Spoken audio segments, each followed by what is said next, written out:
ভাত ভার্সেস রুটি একটু বলে দিই। ভাত খাবেন না রুটি খাবেন? ভেতো বাঙালিরা বলবেন, আমি বলবো আমি ভেতো বাঙালির দলে। কারণ কি?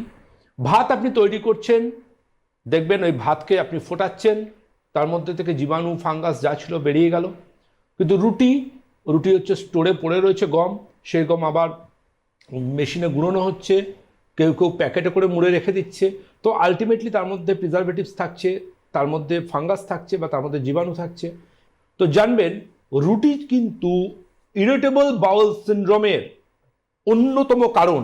আমি বারবার করে বলবো যে আপনি যখনই রুটি খাবেন, সেই রুটিটা কিন্তু চলে যাবে সোজাসুজি আমাদের যখন পেটের মধ্যে, জানবেন গ্লুটেন বলে একটা প্রোটিন থাকে, যে প্রোটিনটা ভালো নয়।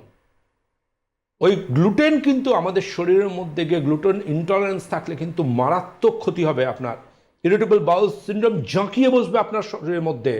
রুটির মোহ থেকে বেরিয়ে আসুন। রুটি, ময়দা, পাস্তা, বিস্কিট, এগুলো থেকে বেরিয়ে আসুন। সকালে মুড়ি দিয়ে চা খান, শুকনো মুড়ি দিয়ে।